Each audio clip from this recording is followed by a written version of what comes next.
बिस्मिल्लाहिर्रहमानिर्रहीम। अस्सलाम वालेकुम नाज़रीन, आप यूट्यूब चैनल देख रहे हैं, मैं इमरान खान। ये खबर इंपॉर्टेंट है और सऊदी अरब से आ रही है। इस खबर के दो हिस्से हैं। सबसे पहले तो मैं आपको ज़रा थोड़ी सी डिटेल बता दूं ताकि आपको समझने में आसानी रहे।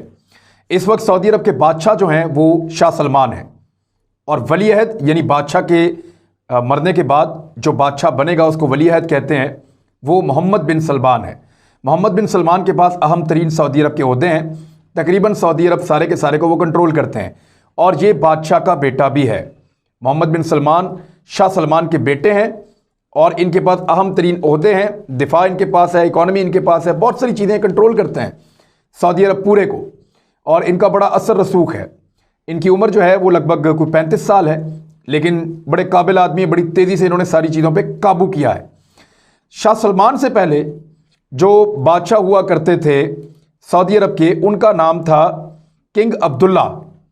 किंग अब्दुल्ला जो है वो 2015 में उनका इंतकाल हुआ, यानी उनके इंतकाल के बाद जो है शाह सलमान बादशाह बन गए।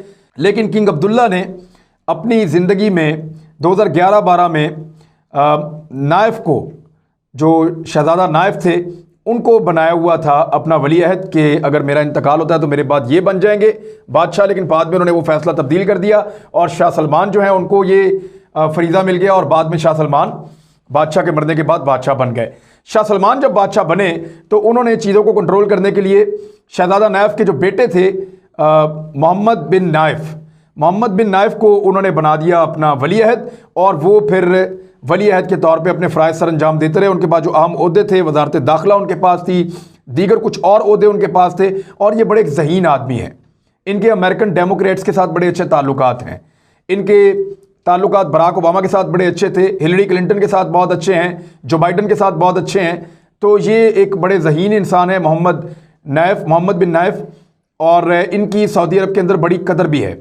लेकिन जब शाह सलमान ने 2 साल बादशाह के अंदर आए हुए, उनको 2 साल हो गए, तो फिर उन्होंने ये किया कि 21 जून 2017 को उन्होंने प्रिंस मोहम्मद बिन नाइफ को उनके ओहदे से हटा दिया, और उनकी जगह पे अपने बेटे को वली अहद बना दिया। यानी जो डिप्टी वज़ीर आज़म का ओहदा है वो भी मोहम्मद बिन सलमान जो उनके बेटे हैं उनको मिल गया, और इस तरह जो इक़्तिदार है वो घर के अंदर आ गया, अपने बेटे के पास आ गया। मोहम्मद बिन नाइफ को साइड पे कर दिया गया। इस बात के ऊपर सऊदी अरब में खासा रंज था। जो सऊदी अरब के लोग हैं वो नाइफ फैमिली के साथ बहुत ज़्यादा प्यार करते हैं, और ये फैमिली जो है वो लोगों के अंदर ज़्यादा घुलती मिलती है, लोगों से ज़्यादा अच्छे तरीके से इंटरेक्शन करती है। इनके ताल्लुकात और लोगों के साथ इनकी मोहब्बत वो ज़्यादा बेहतर है शाह सलमान के ख़ानदान की निस्बत या मोहम्मद बिन सलमान की निस्बत। तो जो मोहम्मद बिन नाइफ हैं वो अपने काम तो करते रहे हुकूमत के अंदर मौजूद रहकर, लेकिन मोहम्मद बिन सलमान को ये महसूस होता था कि ये आदमी और इसकी मकबूलियत मेरे लिए हमेशा ख़तरा रहेगी। तो फिर हुआ ये कि 6 मार्च 2020 को इनको गिरफ्तार कर लिया गया। गिरफ्तारी की वजह ये बताई गई कि ये कोई साजिश कर रहे हैं और कोई गद्दारी कर रहे हैं रियासत के खिलाफ, किंगडम के खिलाफ इन्होंने कोई गद्दारी की है, और इसकी सज़ा के तौर पे इनको गिरफ्तार कर लिया गया। मोहम्मद बिन नाइफ की गिरफ्तारी के ऊपर कुछ रिएक्शन भी आया, और इल्ज़ामात इस किस्म के लगे कि सऊदी हुक्मरानों के ऊपर जो हमले हुए हैं बादशाह और वली अहद के ऊपर, उनके पीछे कहीं ये लोग मौजूद हैं, और ये बैरूनी ताकतों के साथ मिलकर सऊदी रियासत और सऊदी बादशाह के ख़िलाफ़ कोई साजिशें करने में मुलव्वस हैं। लिहाजा इनको गिरफ़्तार कर लिया गया 6 मार्च 2020 को, और तब से लेकर अब तक ये हिरासत में है। इनको बंद किया हुआ है। इनको जो है वो ज़मीन पर सोने पर मजबूर किया गया, इनको इनके डॉक्टर से नहीं मिलने दिया गया, इनकी फैमिली से इनको दूर किया गया, लीगल एक्सपर्ट्स और वकला इनको नहीं मिल सकते, ये किसी को कोई मशवरा नहीं दे सकते, और इनको बिल्कुल अलग थलग रखा गया है। मोहम्मद बिन सलमान ये इसलिए कर रहे हैं कि वो ये जानते हैं कि अगर ये शख्स बाहर रहा और लोगों में जाता रहा, मिलता रहा, और अगर इसने दुनिया में ट्रैवल किया, तो ये मेरी आने वाली बादशाहत के लिए एक ख़तरा हो सकता है। क्योंकि मोहम्मद बिन सलमान को ऐसा लगता है कि शाह सलमान अब बहुत बूढ़े हो गए हैं, शाह सलमान का किसी भी वक्त जो है वो इंतकाल हो सकता है, वो बहुत बुजुर्ग हैं और बीमार भी हैं। तो मोहम्मद बिन सलमान एक ऐसा बादशाह बन जाएगा जिसकी उम्र 40 साल के अंदर होगी, और वो लंबे अरसे तक सऊदी अरब का इक़्तिदार जो है उसको एंजॉय कर सकता है। लेकिन अगर मोहम्मद बिन नाइफ इनको मौका मिल गया और ये बादशाह बन गए, या लोगों ने उनको सरों पे उठा लिया, जैसा कि लोग उनसे प्यार करते हैं, अगर वो बादशाह बन गए और उनको बाहर से सपोर्ट मिल गई, तो फिर उलट काम हो जाएगा, क्योंकि यहाँ पे सऊदी बादशाह के मरने की उम्र लगभग जो है वो 90 साल के आसपास होती चली गई है। वक्त के साथ साथ जो है इनकी उम्रें बढ़ती गई हैं और सऊदी बादशाह जो है गुज़िश्ता 1-2 बादशाहों से हम देख रहे हैं कि 90 साल, 92 साल, 93 साल, ये इतनी इतनी लंबी इनकी उम्रें हैं। तो ऐसी सूरत हाल में मोहम्मद बिन सलमान को लंबा अरसा यानी 3-4 दहाइयाँ और मजीद इंतज़ार करना पड़ सकता है, क्योंकि अभी मोहम्मद बिन नाइफ की उम्र जो है वो सिर्फ 60 साल है। अब मोहम्मद बिन नाइफ के हवाले से कुछ खबरें आई हैं सऊदी अरब में, और वो खबरें जो हैं वो इस तरीके से बताई गई हैं कि मोहम्मद बिन नाइफ की ज़िंदगी को ख़तरा है, और ये ख़तरा उनके वकला ने दुनिया को आगाह किया है कि मोहम्मद बिन नाइफ को जान से मारा जा सकता है। उसकी वजह क्या है, ये अब मुख्तलिफ अखबारात के अंदर छपी है, जो दुनिया भर के अखबारात हैं वो मैं चीज़ें आपके सामने रख देता हूँ। न्यूज़ ब्रेक में ये खबर छपी है, याहू न्यूज़ में ये खबर छपी है, उसके अलावा मिडल ईस्ट आई में ये खबर छपी है। बड़ा इंपॉर्टेंट है अगर यहाँ पे छपती है तो, और वो बड़ा देखकर छापते हैं जब भी वो रॉयल फैमिली के हवाले से कोई खबर छापते हैं। तो मेल ऑनलाइन में ये खबर छपी है, और दीगर अखबारात भी इसके अंदर शामिल हैं जिन्होंने इन खबरों को छापा है, द गार्डियन और दीगर अखबारात। अब वो छाप क्या रहे हैं, वो ये छाप रहे हैं कि डिटेन किया हुआ जो सऊदी अरब का क्राउन प्रिंस है, जो साबिक यानी जो पहला वली अहद है सऊदी अरब का, उसकी ज़िंदगी ख़तरे में है। वजह यह है कि इस वक्त सऊदी अरब के सोशल मीडिया पे एक बहस चल रही है। अब ये सच्ची है या झूठी है, इसका फैसला अभी नहीं हो सकता, लेकिन एक चीज़ तो क्लियर है, लिखा यह जा रहा है सऊदी अरब में और सोशल मीडिया पे, और कुछ यूट्यूब पे वीडियोज़ भी डाली गई हैं जिसमें यह बताया जा रहा है कि मोहम्मद बिन नाइफ डोनाल्ड ट्रंप के हारने के बाद दोबारा ताकतवर बनने जा रहे हैं। अमेरिका की नई आने वाली हुकूमत मोहम्मद बिन सलमान के खिलाफ होगी और मोहम्मद बिन नाइफ को सपोर्ट करेगी। मोहम्मद बिन नाइफ की आज़ादी के लिए काम करेंगे और उनको मुश्किलात से निकालने के लिए काम करेंगे, और कुछ ऐसा रास्ता बनाने के लिए काम करेंगे कि सऊदी अरब के बादशाह मोहम्मद बिन सलमान की जगह मोहम्मद बिन नाइफ को दोबारा अपना वली अहद मुकर्रर करें और वो मुस्तकबिल के बादशाह के तौर पे अपने फ़राइज़ सर अंजाम दें। मोहम्मद बिन नाइफ जो हैं वो डेमोक्रेट्स के बहुत करीब हैं, रिपब्लिकन्स इलेक्शन हार चुके हैं। अब ये खतरा इस वक्त सऊदी अरब में मंडला रहा है मोहम्मद बिन सलमान पे, और ये खतरा है बगावत का।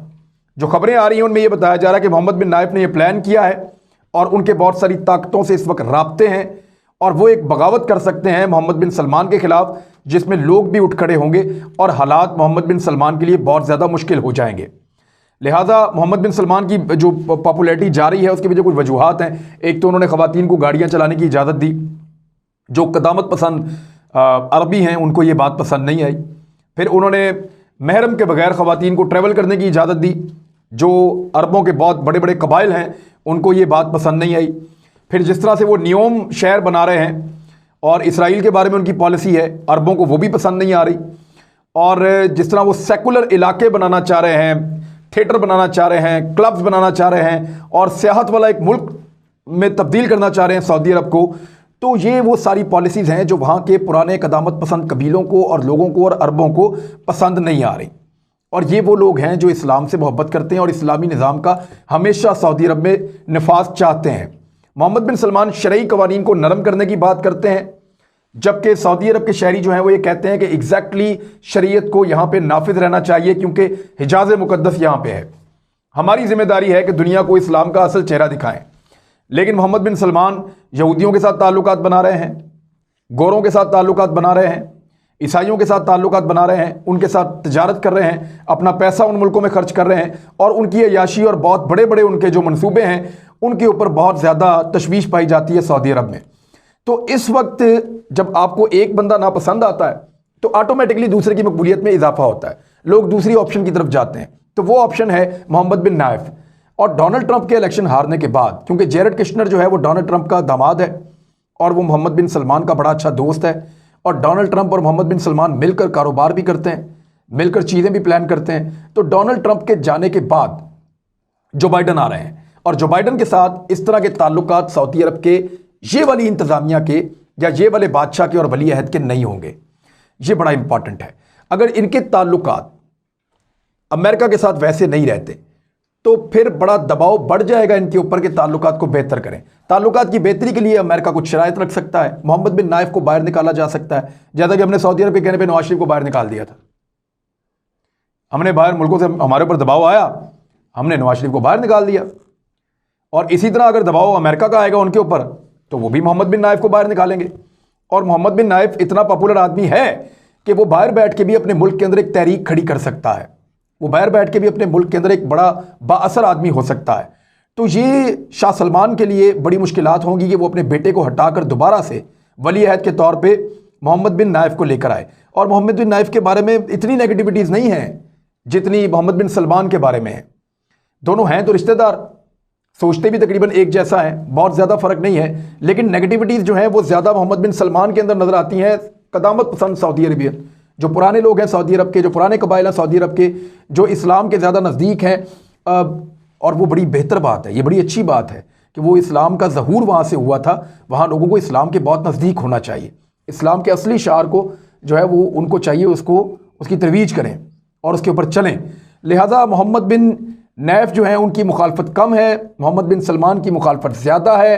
अगर मोहम्मद बिन नैफ को ये मौका मिलता है और वो मोहम्मद बिन नाइफ बाहर आने में कामयाब हो जाते हैं और उनकी ज़िंदगी को कोई खतरा नहीं रहता, तो वो फिर मोहम्मद बिन सलमान के लिए एक मुस्तकिल बहुत बड़ा चैलेंज बन जाएंगे। अब इस चैलेंज से निपटने के लिए दूसरा रुख इसका क्या है? जो वकला हैं वो ये कह रहे हैं कि ऐसा हमने कुछ नहीं किया, ये जानबूझ के हमारे खिलाफ कंपेन चलाई जा रही है कि जो बाइडन के आने से पहले पहले हमें मार दें। और मोहम्मद बिन नाइफ को कत्ल भी किया जा सकता है, मारा भी जा सकता है। उन्होंने जाके तुर्की की एम्बेसी के अंदर अपना नापसंदीदा सहाफ़ी मरवा दिया था मोहम्मद बिन सलमान ने, जिसका मुकदमा चल रहा है अमेरिका में। आप फ़र्ज़ करें आने वाले दिनों में अमेरिका के मुकदमे के अंदर मोहम्मद बिन सलमान को जो है वो उसके अरेस्ट वारंट इशू हो जाते हैं, तो जब एक क्राउन प्रिंस जो है सऊदी अरब का वो अमेरिका तक नहीं जा सकेगा तो उसकी हालत क्या होगी? तो इससे कितना ज़्यादा मजबूत हो सकता है मोहम्मद बिन नाइफ, ये बात भी जो है वो सोचने से ताल्लुक़ रखती है। तो जो वकला हैं मोहम्मद बिन नाइफ के, उन्होंने ये स्टेटमेंट दिया है कि अब उनकी जान को शदीद ख़तरा है और ये जो सोशल मीडिया के ऊपर सारा कुछ चल रहा है ये प्लान्ड है। और इसके अंदर कुछ ऐसी रिपोर्ट्स आई हैं कि 40% तक जो मवाद आया है वो कुछ मखसूस जगहों से आ रहा है, मखसूस तरीक़ों से हो रहा है, और कुछ कंपनीज और लॉबीज इसके ऊपर काम कर रही हैं।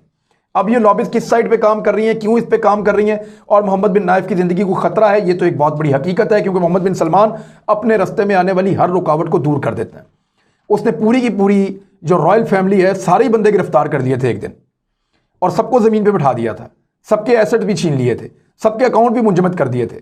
तो ये एक बड़ा जाबर शहजादा है और वो हर चीज़ जो है वो बड़ी ताकत के साथ और ज़ोरावरी के साथ करता है।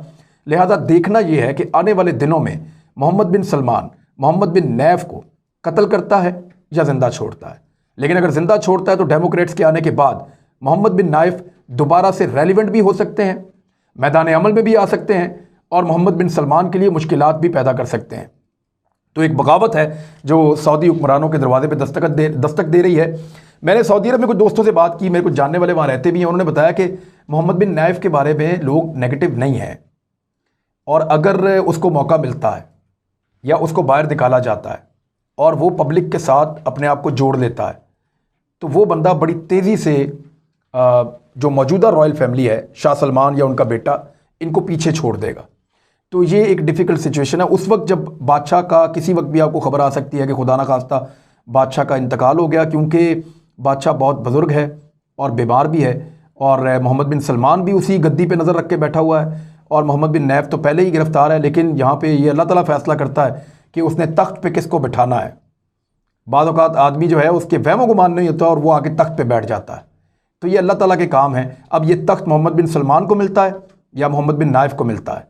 लोगों के दिल की आवाज़ जो है वो पूरी होती है या लोगों की विल के ख़िलाफ़ ये होता है। लेकिन अगर मोहम्मद बिन सलमान सऊदी अरब का बादशाह बना तो सऊदी अरब के लिए एक नए दौर का आगाज़ होगा। हो सकता है उसमें पैसे मिलें, हो सकता है उसमें हालात बहुत बदलें, हो सकता है सऊदी अरब के अंदर कवानीन बदलें, हो सकता है कुछ सऊदीज़ बहुत खुश हों, लेकिन ये अरबों के इख्तिताम की तरफ लेकर जाएगा जिन पॉलिसी पे वो चल रहा है। अब तक के लिए इतना ही। अपना ख्याल रखिएगा, अपने इस चैनल का भी। अल्लाह हाफ़िज़।